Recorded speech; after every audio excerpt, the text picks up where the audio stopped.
Serius nih? Iya, saya cuma bisa rasa sesuatu ada di sana. Belum kering ludah, saya tiba-tiba di depan, kira-kira 5 atau 6 meter terlihat sosok laki-laki.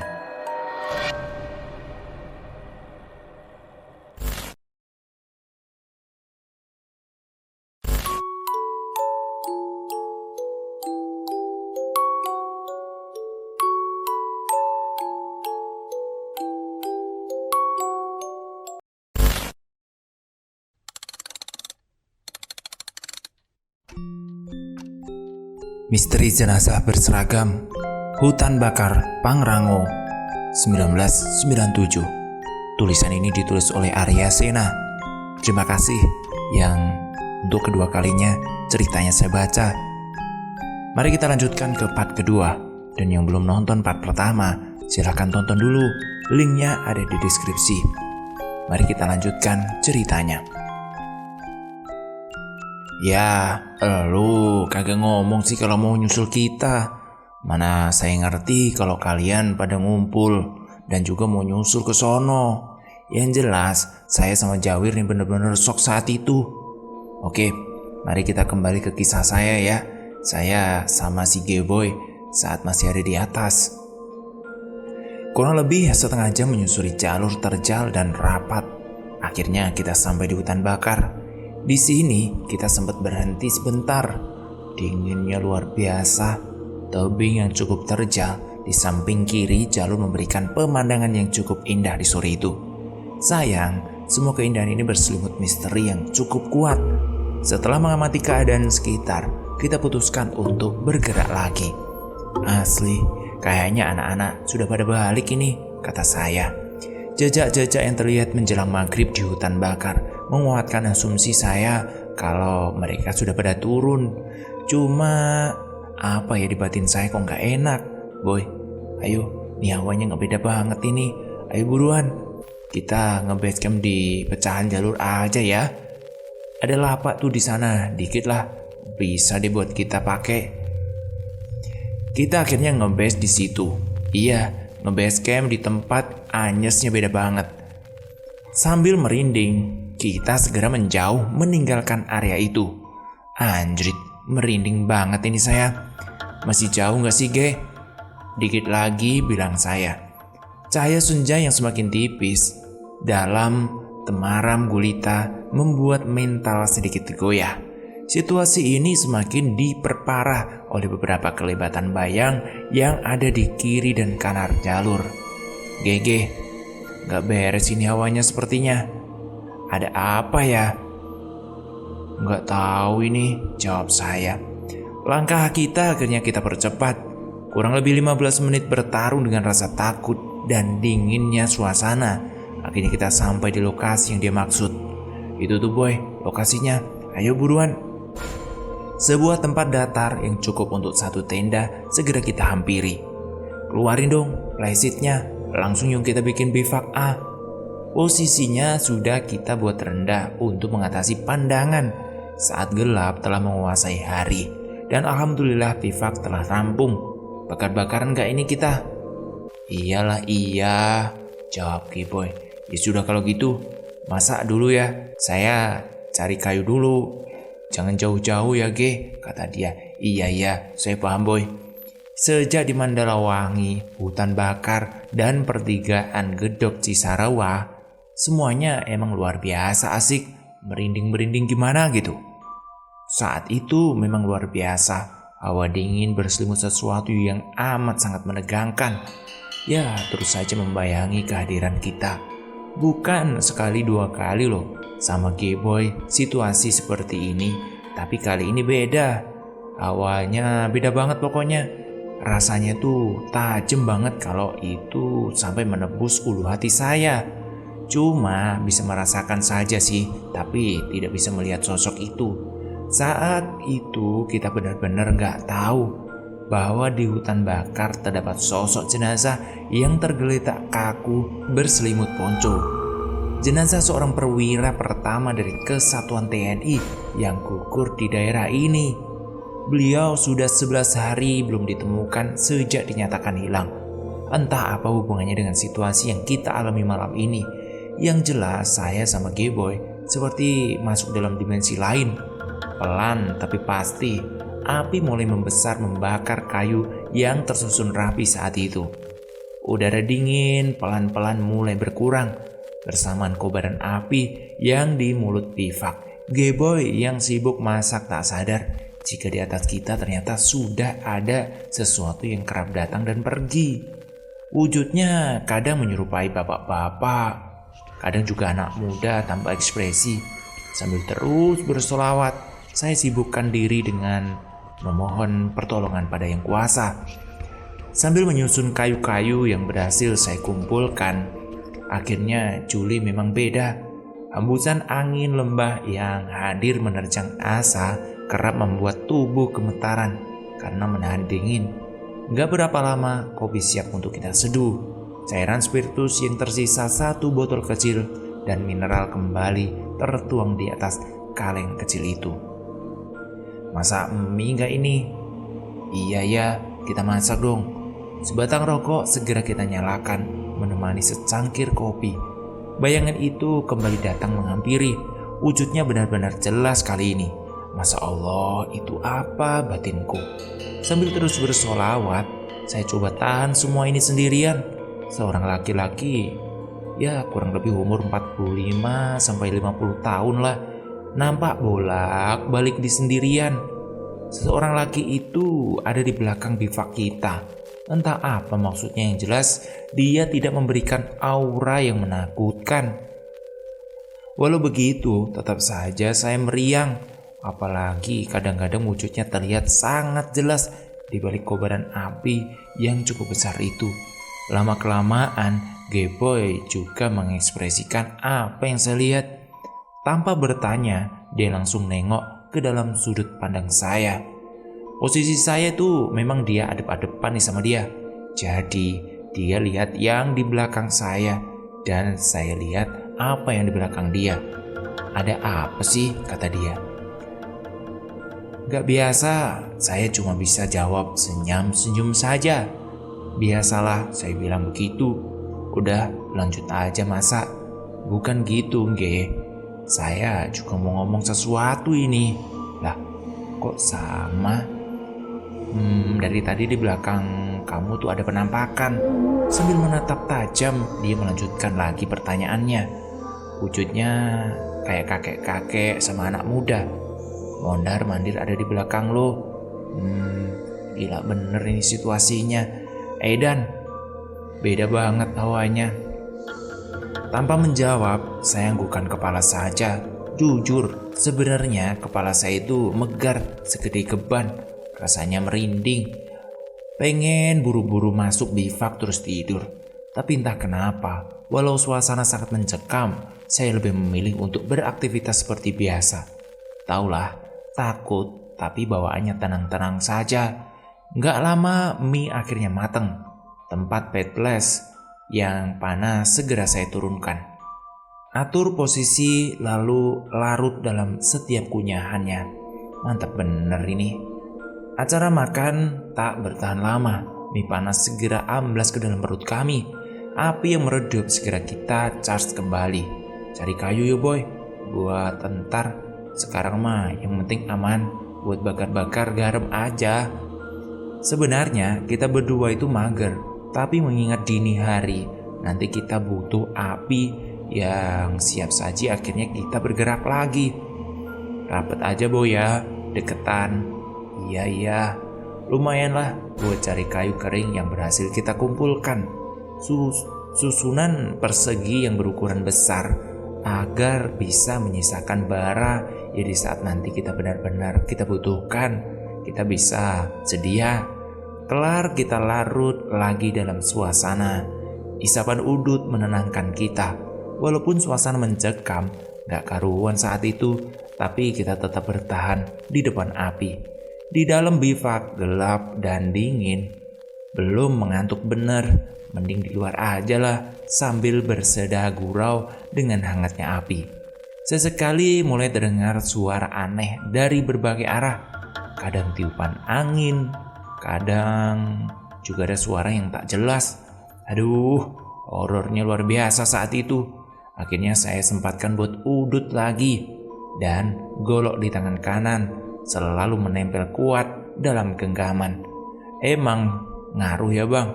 Kalau megang golok kayak gitu? Ya nggak ngaruh sih. Cuman buat percaya diri aja. Bergegas margin safe yang ada. Kita berubah berdasarkan posisi bivak dan arah angin. Setelah yakin semua aman, akhirnya kita langsung masuk ke bivak. Taburan garam sengaja kita buat sekeliling api. Sebenarnya logikanya nggak ada, tapi itulah hidup kita. Harus menempatkan logika pada posisi yang tepat. Dalam situasi seperti ini, hal-hal non logis yang kita percaya terkadang sangat berguna.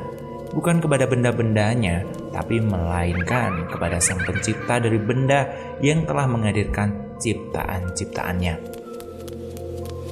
Saya percaya sih, semua benda itu bertasbih kepada Allah. Karena itulah saya seyakin-yakinnya kepada Allah untuk menggunakan benda ini sebagai sesuatu yang berfungsi dengan baik.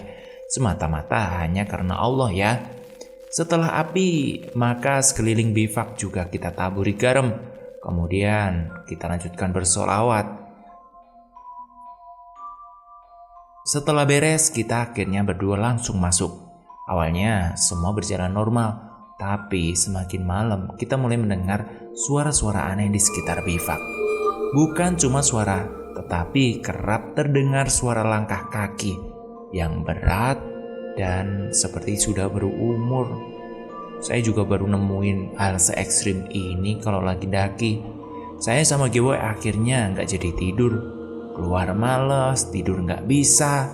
Sambil ngudut, akhirnya kita ngobrol melawan kantuk dan rasa takut. Ge, apaan tuh? Tiba-tiba G-Boy menghunus belatinya. Ada apa boy? Kayak ada orang di dekat api. Ah masa sih? Asli, saya lihat jelas banget kok. Ya sudah, tenang aja dulu. Bilang jantung gua juga mau copot ini. Pelan-pelan saya balikin badan ke muka bivak. Anjir, bener loh, ada orang. Cahaya api yang redup semakin buat jelas memaparkan sosok laki-laki itu. Perawakannya sih besar, gak banyak cincong. Saya langsung tayamum pakai garam. Dan akhirnya jangan bengong aja lu, ayo sholawat atau doa. Tanpa menjawab dia langsung ngikutan. Kelar toharoh langsung sholawat dan baca ayat kursi. Entah beberapa lama saat kondisi jantung mulai tenang, saya buka lagi mata. Rasa takut yang meneror kita saat itu Mandalawangi seperti mencapai titik baliknya. Boy. Agak kaget saat saya memanggilnya. Kayaknya sudah gak ada orangnya. Yakin lo Ge? Iya, mudah-mudahan deh. Golok kecil di tangan kanan langsung saya genggam erat. Rasa penasaran bercampur takut kembali naik ke permukaan. Gak ada habisnya kalau gini. Ayo keluar aja, gimana? Gila kamu. Kayak gini, masa mau keluar? Udahlah, ayo keluar. Kalau di dalam terus, kita nggak tahu kan ada apa-apa. Kalau nanti bener itu bayangan orang, kalau macan gimana? Udahlah, nggak usah kayak gitu. Udah ayo. Akhirnya G-Boy ikut keluar. Allahu Akbar. Sentakan kaki ke bumi langsung tongolin pala keluar. Tengok sunyi gak ada apa-apa. G-Boy serasa nyusul langkah saya dari belakang. Baca sholawat dan ayat kursi ya boy. Iya. Akhirnya saya taburin garam ke segala arah. Keberanian bercampur takut telah merubah menjadi sebuah tekad. Ayo boy, ayo cepetan. Sekalian aja gak usah nanggung. Di hutan ini cuma kita berdua. Kalau takut bisa jadi semua ini berujung malapetaka kan? Jangan lepas sholawat. Sambil bertakbir, mata saya terus jelalatan menjelajah ke segala arah. Merasa ada yang janggal di salah satu titik yang terlihat. Saya langsung ucapkan salam. Assalamualaikum ya makhluk Allah. Aku makhluk, engkau pun makhluk. Ada apakah gerangan di tempat ini? Demi Allah yang menguasai jiwa raga ini dan semesta alam, ada apa gerangan?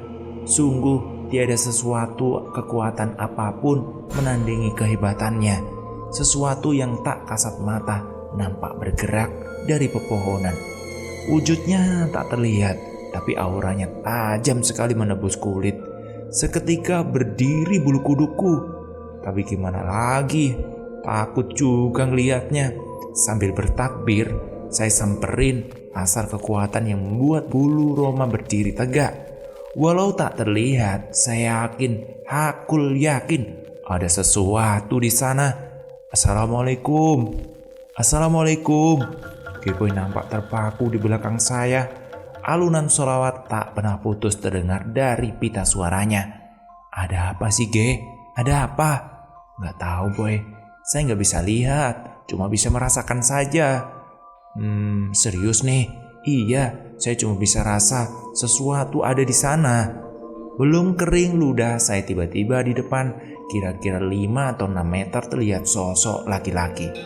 Karena cukup jauh dan cahaya api yang semakin redup, bayang itu terlihat tidak begitu jelas. Api unggun tambahin kayu, Boy. Sama lu lah, kata dia merengek. Sambil berjalan mundur, kita berdua menuju api unggun. Tanpa melepas pandangan ke arah bayangan, kita susun kembali kayu yang semakin kering, terkena hawa panas berapian. Gak lama api membesar, suara peletak-peletak garam yang terbakar segera menghiasi ruang pendengaran. Ge, masih ada gak? Kata Geboy. Masih kok. Emang lu gak lihat? Lihatlah, kata dia. Itu orang apa bukan ya, Ge? Mungkin dulunya orang, saya bilang.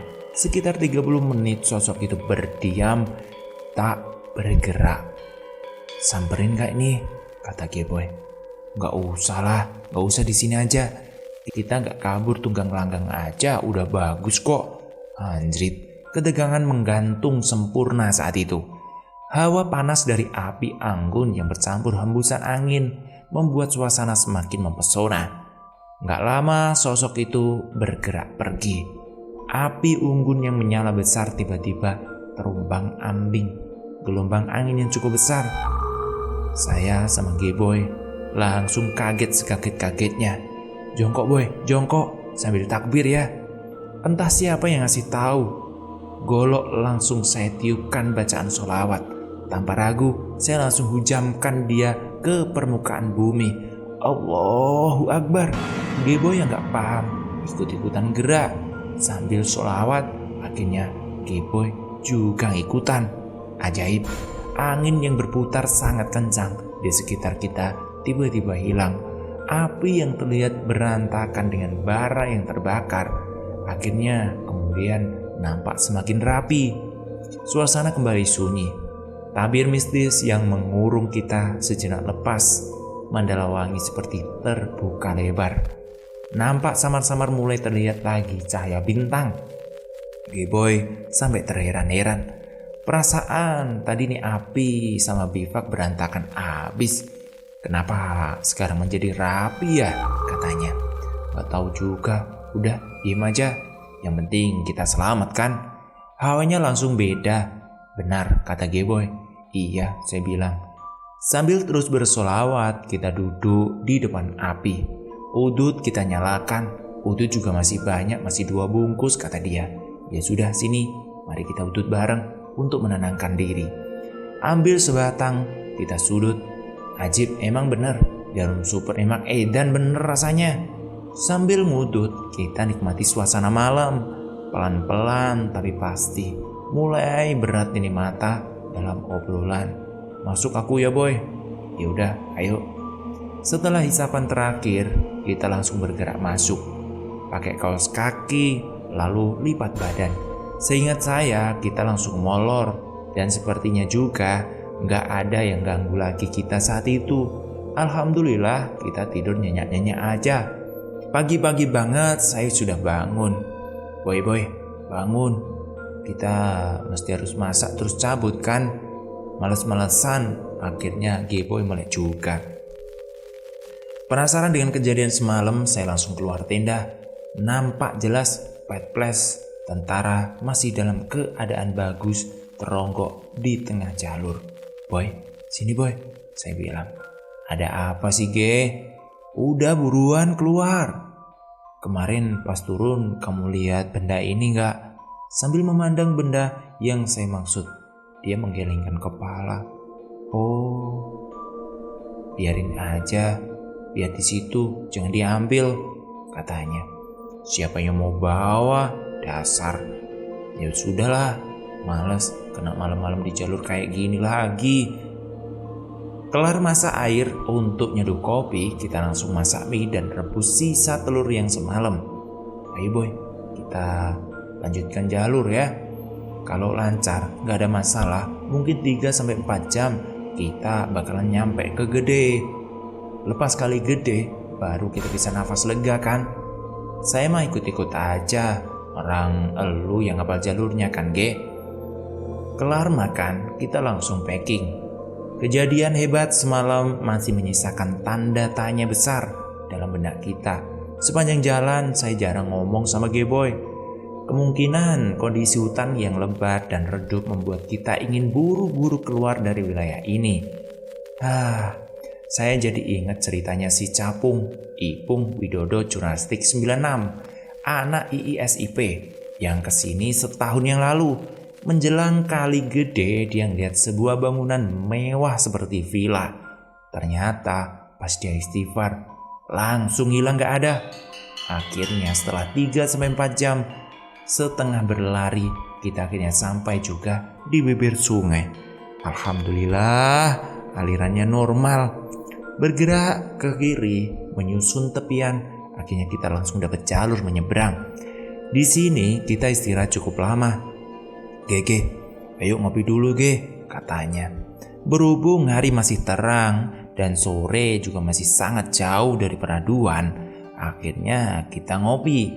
Canda tawa mulai kembali mengudara di sini. Kita nggak usah ke Cisarua ya boy, lintas kebun aja ya. Keluar nanti di pintu Gunung Mas, gimana? Kejauhan loh ke Cisarua. Iya, aku mah ikut aja Ge. Kelar ngopi, kita bergerak lagi. Medan yang cukup terbuka membuat matahari bebas menyinari wajah kami. Ya kurang lebih setengah jam menyusuri jalur, akhirnya kita tiba di Gubuk Seng. Nampak di depan ada jalur kecil menuju perkebunan penduduk dan jalur makadam. Kita sempatkan istirahat di kebun teh sebentar, ngudut dan akhirnya bergerak lagi. Di tengah jalan menuju ujung kebun, kita bertemu beberapa petugas berpakaian lengkap. Tanya jawab sebentar dan kemudian lepas lagi. "Oh, ada tentara naik dari sini ya Ge," katanya. "Iya, mungkin juga. Nanyanya cuma lihat sesuatu yang gak selamanya di jalan. Kan kita gak ngelihat apa-apa selain kejadian horor semalam kan?" Gak lama kita tiba di ujung aspal. Istirahat di atasnya, lalu duduk dalam lamunan masing-masing. 1 jam kemudian bus Bandung Bogor terlihat melintas di depan mata. Stop. Lalu kita naik membawa asa kepada ranjang empuk di rumah kita. Kali ini G-Boy gak bersuara. Kita lebih banyak diam hingga terminal beranang siang. Pembicaraan cair lagi seketika kita naik kereta. Entah apa yang kita bicarakan. Kurang lebih 50 menit di KRL masuk ke stasiun Depok Lama. Kamu nginep di rumah saya nggak, Ge? Nginep di rumah lo? Ya udah deh. Dekpek. Lalu bergerak turun. Edan banget tuh jalurnya, katanya. Nggak lama kita sampai di kamar G-Boy. Rebahan sedikit langsung hilang dalam kedamaian mimpi. Besoknya saya baru balik dan ketemu anak-anak. Cerita-cerita terbukalah tabir yang meneror di sekitar hutan bakar. Dan pantas saja, horor banget saya bilang. Bewo sama Panjul senyum saja mendengar cerita saya.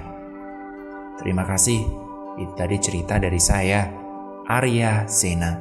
1997, kisahku di Pangrango. Terima kasih. Terima kasih juga buat Arya Sena yang sudah ngizinin saya buat bacain ceritanya. Salam hormat, terima kasih. Dan buat teman-teman, follow @cerita_pendakian fanpage-nya, linknya ada di deskripsi ya. Terima kasih, kita lanjut ke cerita berikutnya. Sampai jumpa.